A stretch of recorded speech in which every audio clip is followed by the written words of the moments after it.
Hi, welcome back to the channel. So for today's video, I created a new sim, and of course, like always, the links will be down below, and of course, you can download the sim as always.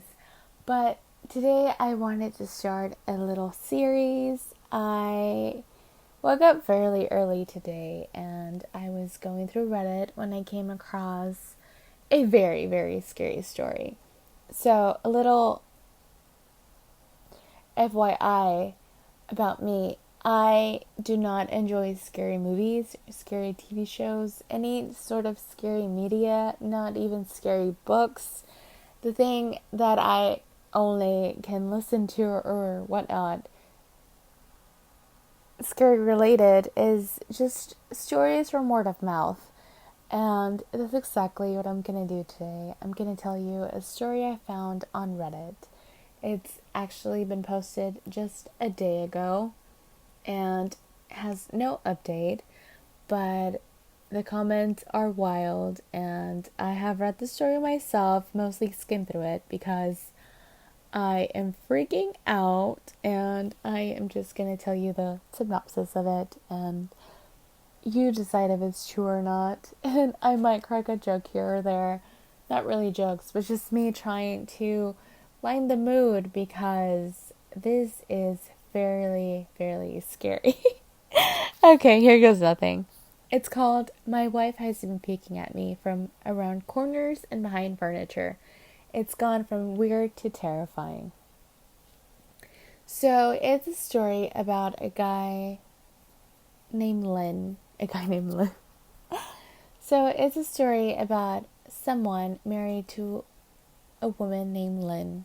They've been together for 6 years, married for 11 months, and throughout their whole relationship, Lynn has never been one for scary movies, scary stories. She mostly does not want to interact with it. She did agree to watch The Shining when they first started their relationship, but did not get through any of the movie, just mostly halfway, had to turn it off. And of course, Lynn is not somebody that enjoys pranks either. So the whole story is a little suspicious. It all started when, let's say, the husband was waking up an early morning to go to work and was actually running late. He decided to make his own coffee at home instead of stopping at his local Dunkin' because, of course, he was out of time. So he started making his coffee, and then all of a sudden, he saw somebody peering at him from the corner. And it was his wife staring at him with her hair covering her face and this weird look on her face. And he got really creeped out and spilled his coffee and called her out, but she just popped out of view and ran away, and he just dismissed it as her playing a little prank on him. And instead of being scared, he was actually surprised and a little excited that she now enjoys pranks all of a sudden. So he just called out that he loved her and called her a weirdo and just went on his merry way to work. But of course, it did not stop there. It happened 3 days later. He was thirsty during a very early morning around 2 a.m. and he decided that he was going to go down to the downstairs kitchen and drink some orange juice. Of course, his wife was asleep on the bed beside him. So he just went off downstairs, was drinking his juice, when all of a sudden he looked down and there was his wife from the other side of the kitchen island, kneeling down, grinning at him like a Cheshire cat. I quote this, grinning like a Cheshire cat. And of course, it was 2 a.m., it was dark out, his wife was asleep. He screams, and is honestly scared.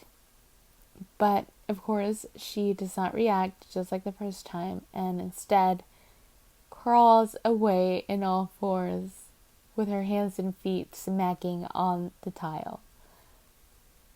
Let me tell you something. If that happened to me, I would just scream. I would turn on the lights on. I would grab my keys and go out. Like, I would leave. I don't know, go to my parents' house or something. That would be so creepy. Okay, so back onto the story. It did not end there. He was so creeped out that it took him a while to actually react. He was in shock. So what he did, he put his juice away and instead just went upstairs and found her laying in the bed, asleep, breathing very softly. And so he just stood there for a few minutes staring at her. Hopefully, I don't know what he was hoping, like for her to wake up and say, "Hey, did you like the prank?" I don't know what he was thinking, but he just stood there and stared at her. Which, I mean, in a sense, I think it would creep her out that he was staring at her, but I guess in this story, he's the one that gets getting creeped out. So he climbed onto bed, and he was actually very creeped out because he thought she would attack him or something. But the following morning, he actually confronted her. He gave her some coffee and was like, "Hey, Lynn, why were you peeking at me last night?" And she laughed. She burst out laughing and just called him out and said, "Hey, you creep me out sometimes, so it's payback." And they left for work, and that was that. But it continued on. She would start peeking at him from around every little corner, from behind the couch, from the living room curtains. She even hid in an old trunk at the foot of their bed. The only thing that gave her away was that the hinges are super old and they didn't hold out when she was speaking out from the lid. And when he did call her out, the only thing she did was close it and stay inside the trunk. Can you believe that? But then after that, she actually stopped doing it altogether. She would just pretend nothing happened until he was dumb enough to bring it up and say, "Hey, Lynn, maybe you got better with your little prank because you haven't been peeking at me anymore." And she said, "Or maybe I just got better at my game." Can you believe that? Can you believe that instead of being like, "Yeah, honey, yeah, it was just a little prank," she said, "No, I just got better at it. You just haven't noticed me peeking at you." I would scream. That is just so scary. It's so scary. And so as the days progressed, he was really creeped out. But she went over to a friend's house and he was like, "Okay, free time. I can do whatever I want." She's gone. And he was just in the living room playing on the couch, a couple of games on his laptop. And then around 9 p.m., he was like, "Hey, it's time for a shower." So he went into the shower. But we all know it's coming. Something's coming in the shower. So as he was washing the shampoo out of his eyes, his hair, he felt something staring at him. Haven't we all felt that? Like, I'm creeped out right now. Especially since I'm alone at home. Oh my god. Okay. So he felt something staring at him. And he opened his eyes. And it was his wife peeking at him through the curtain with this weird grin on her face, and her hair, her very long hair, just covering her face, dripping wet from the shower. Imagine that. Uh, Imagine that. You think you're alone and somebody is there. I just, no.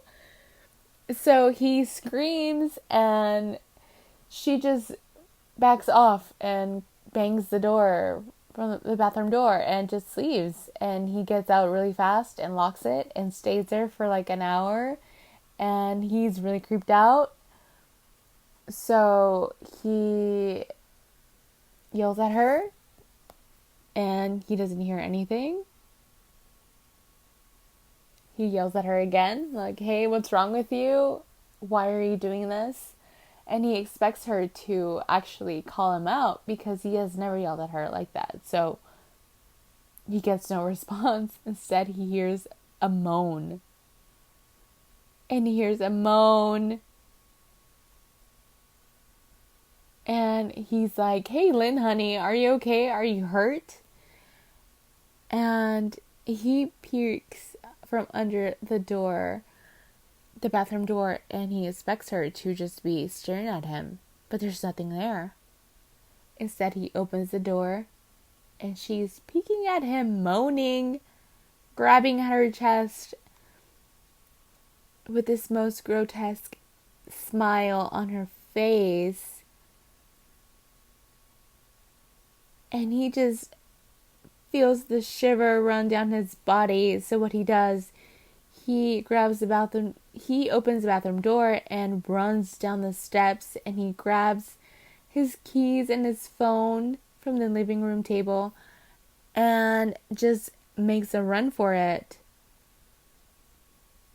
He doesn't even bother closing the front door or anything, and he can only hear her laughing at him. Oh my god, it's just so creepy. It's so creepy. And so he drives off to his brother's house, Chris's house, that is about 40 minutes away. And he ignores every call, every text. He doesn't even check his phone. He knows Lynn is calling him and texting him, and she's wondering where he is. But he was so mad that he disregarded her. He did not care that she was looking for him because, hey, she just scared the living hell out of him. I don't even know what my reaction would have been. Like, that is just so scary. And so he went to his brother's house and he told them what was going on, that she was playing a prank on him.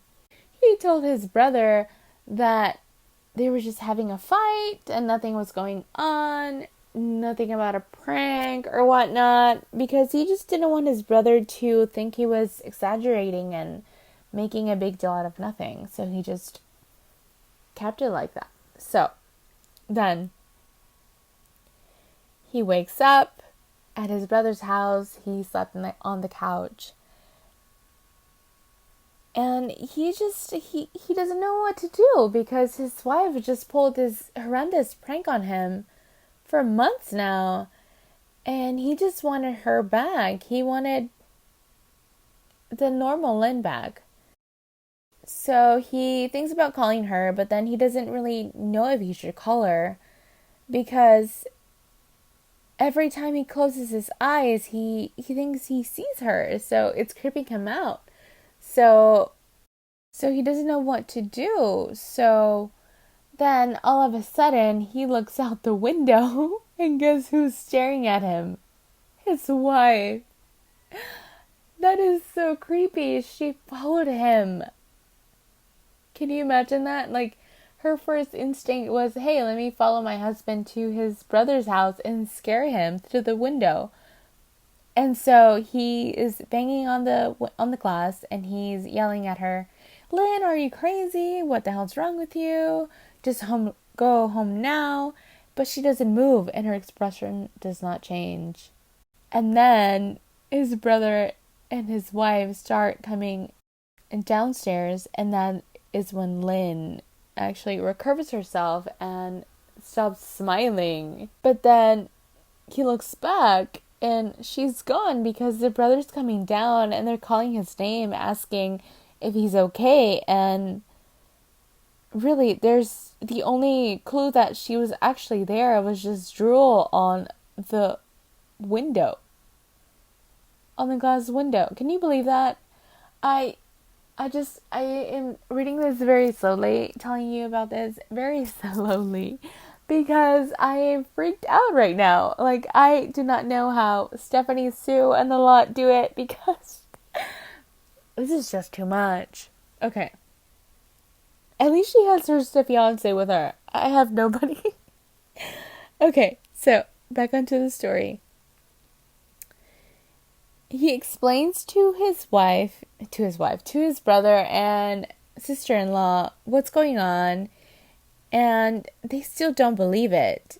Him and his brother go outside, and he explains the drool on the window and tells them that Lynn was just standing there. And Chris is like, okay, I guess. It could have been a wild animal because there's no footprints. Can you believe that? And so that day he calls out of work, turns his cell phone off, because he just does not want to see his wife. Like, it was just too much at this point, and he can't handle it. And he just thinks that it's never going to go back to what it used to be. And by the time he opens his phone again, like, he turns it on, he sees a lot of messages from her saying, "Can we talk? I love you. Please call me. I'm really worried. Can you answer? Come home." And he is just really worried because he loves her, but he just doesn't think it's even her that's texting him, because usually she texts chapter-long text messages, but this is just really short and sweet, so he doesn't even know what to think at this point. So he stays with his brother one more night, and his sister-in-law, she just wants to know what's going on. She just wants to help him out because it's really weird that her brother-in-law is just staying at their home with no explanation and not contacting his wife and whatnot. And so he says what's going on, that he just doesn't trust her, and that she's been playing this weird, awful prank on him for months. And she's like, "Lynn loves you, and she would be so crushed if you guys don't get back together." And hello, I wouldn't want to get back with Lynn. So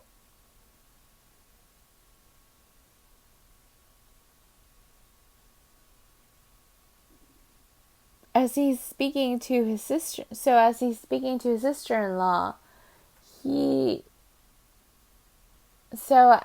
is speaking with his sister-in-law, she mentions that Lynn would be so crushed. And he's like, "How do you know that? Like, there's no way for you to know that." And she's like, "Well, she's saying..." And his response is, "Well, how do you know that? Because you haven't seen her." And she's like, "Well, she looked very crushed to me." And he is perplexed because, "Wait, you've seen Lynn?" And she's like, "Yeah, she stopped this morning after Chris left for work."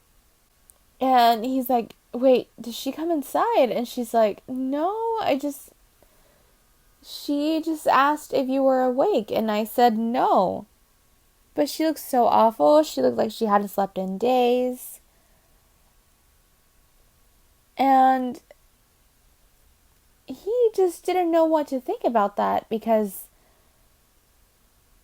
for one, what if she's sick and he really needs to help her out? What if it actually is mental issues, and he just doesn't know what to do? So he gets the idea that he should call his mother-in-law. Of course, they don't really have a good relationship, him and his mother-in-law. He doesn't really talk to her. So he calls her, and she is not the warmest of people. So she tells him, "Hey, what do you want? Why are you calling me?" And he's like, "There's something wrong with Lynn." And she's like, "Well, what do you want me to do?" And he's like, "Well, I don't know. She's been having odd behaviors do you think it's mental issues? And she's like, I'm not sure if this is one of your jokes, but this is not funny. And don't call me again. This is none of my business. And he's like, do it for Lynn. Do it for your daughter, not for me. And she's like, don't call me again. Don't seek me out. Go and get professional help. Don't call me again. Goodbye. And he is just so creeped out that she just mentioned seek professional help and hanged up on him. What does she mean? Did Lynn have prior history that he didn't know about? What's going on? Why doesn't she want to help him out? And so he was obviously shocked. And he just tells everything to Chris and his sister-in-law. And Chris, of course, doesn't want to get the police involved. So the morning after, they eat breakfast and they go to his house. Except when they get there, her car isn't in the driveway. But he still doesn't think she's at home. And so when they get into the house, Chris mentions that it stinks in there. And he's like, what do you guys use to clean the doors around here? And then they continue walking. And the house feels deadly quiet and dark, even though it's in the middle of the day. All the curtains are closed. There's no sunlight. And they move silently throughout the whole house. And of course, the husband, he is peeking under the couches, looking from every corner to see if she's speaking out anywhere. Because trust me, I would not be safe in that house. So they don't mind anything. And Chris is like, hey, I think she's not here. Let's just leave. Pack your clothes and we'll try tomorrow. But as Chris goes to get a duffel bag from his brother's closet, he opens it and there he's met with something disgusting.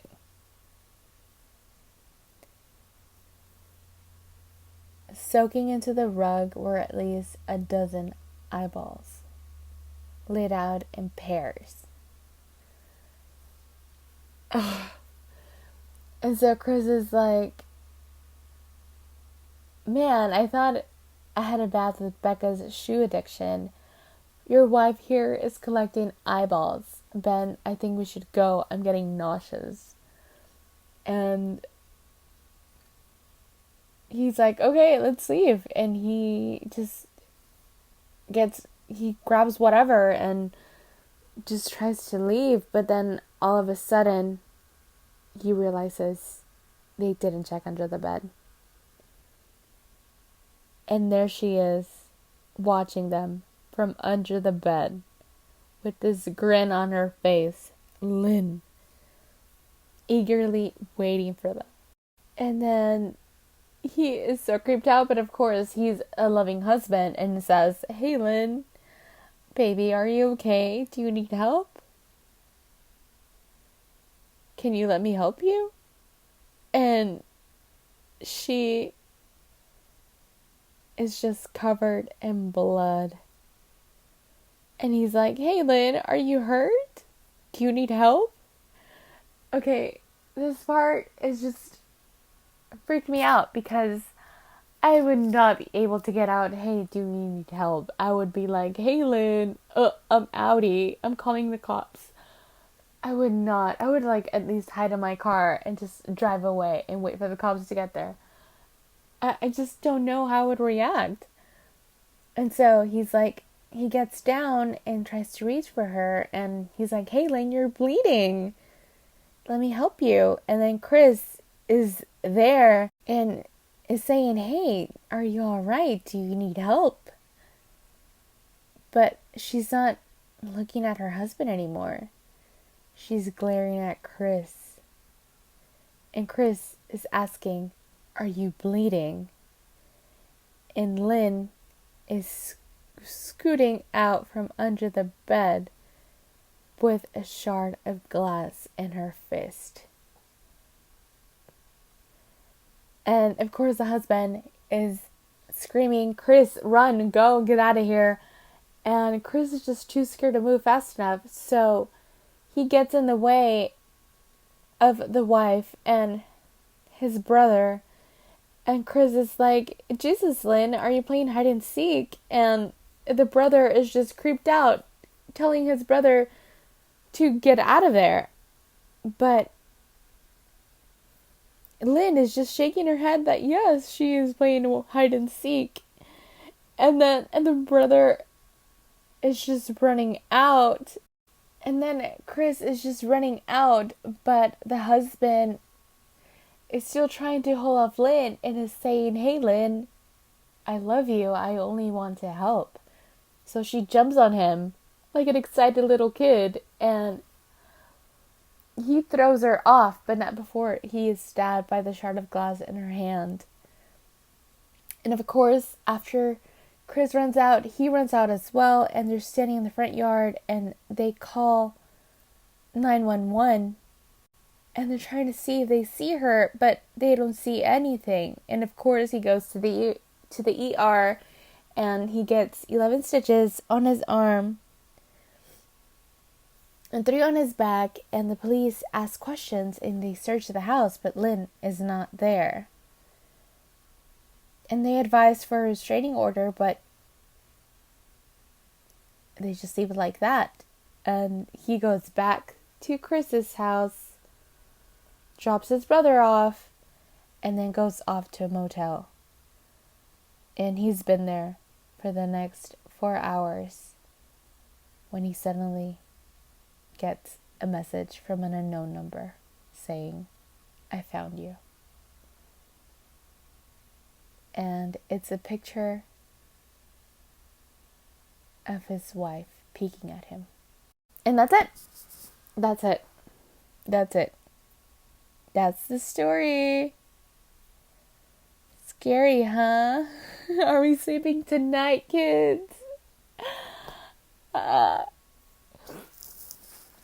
Honestly, these creep me out so much, and it's been a while since I've done anything that creeped me out this much. I don't know what to say to you. God bless you. Say your prayers before bed. I don't know. This is just so scary. Good thing I did this in the middle of the day. Hopefully you do listen to this in the middle of the day, because if not, I apologize. But hopefully you did enjoy this little story, creepy little tale. And I'll see you guys on the next one. Goodbye.